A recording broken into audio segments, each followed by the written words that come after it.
अस्सलाम वालेकुम। सबसे बड़ा इशू इस वक्त जो बना हुआ था हुकूमत के लिए कि क्या पाकिस्तान तहरीक इंसाफ मुल्क के अंदर उस किस्म का सियासी अदम इस्तेहकाम पैदा कर देगी कि जिसके नतीजे में पाकिस्तान के अंदर जो बैरूनी सरमायाकारी है वो रुक जाएगी। तो ये बात जो कराची के बिजनेसमैन आरिफ हबीब हैं उन्होंने वज़ीर आज़म पाकिस्तान से भी कही जब वो कराची तशरीफ़ ले गए थे, और शाम को उनसे शाहज़ेब खानज़ादा ने अपने प्रोग्राम में पूछा और कहा कि आरिफ साहब, जहाँ बात करनी है आप वहाँ तो बात करते नहीं हैं। इस पर आरिफ हबीब साहब का कहना था कि मैंने आर्मी चीफ से भी बात की थी कि आप बातचीत कीजिए उस शख्स से जो अडयाला जेल में बैठा हुआ है, ताकि मुल्क के अंदर सियासी अदम इस्तेहकाम ख़त्म हो और मुल्क के अंदर सरमायाकारी बढ़े। तो कहने लगे कि आर्मी चीफ ने यह जवाब दिया कि भाई सारी पॉलिटिकल पार्टीज़ तो पार्लियामेंट के अंदर बैठी हैं, एक शख्स के बाहर बैठने से क्या ऐसी क़यामत आ सकती है कि सियासी अदम इस्तेहकाम नहीं है, इसलिए आप तसल्ली से काम कीजिए, कोई मसला नहीं है।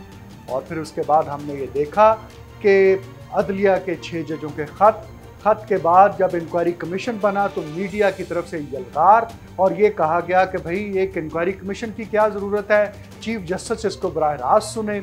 और चीफ जस्टिस ने जब सुनना शुरू किया तो वहाँ पर चीफ जस्टिस वर्सेस जस्टिस अतर मनल्ला शुरू हो गया और बिल आखिर वो साइनेडाई एडजर्न हो गया, यानी गैर मुअय्यना मुद्दत के लिए उसको चीफ जस्टिस ने एडजर्न कर दिया। लेकिन उसके बाद से भी हम देख रहे हैं इस्लामाबाद हाई कोर्ट के अंदर से जिस किस्म के रिमार्क्स आए कि हम एक शायर अहमद फरहाद जो उनके गायब हैं उनकी बाजियाबी के लिए ना सिर्फ वज़ारत दफ़ा को बुलाएंगे, वज़ारत दाखिला को बुलाएंगे, बल्कि हम काबीना को बुला लेंगे, हम प्राइम मिनिस्टर को बुला लेंगे और यहाँ बिठा लेंगे।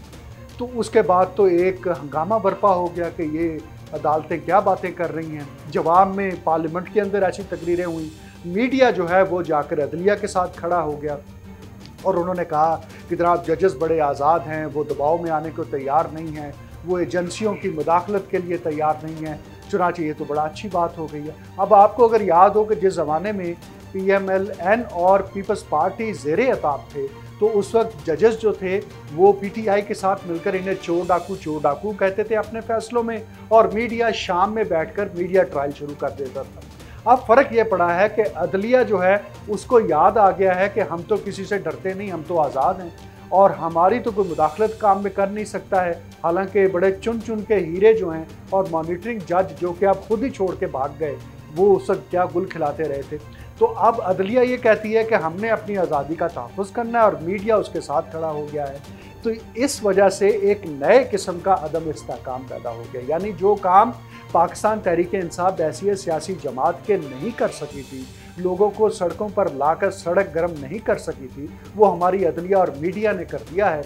और इस वक्त सब जगह बात हो रही है कि भाई सबको बैठना चाहिए, बात करनी चाहिए, और ये जो इस वक्त अदम इस्तेहकाम नज़र आ रहा है इसको ख़त्म करना चाहिए।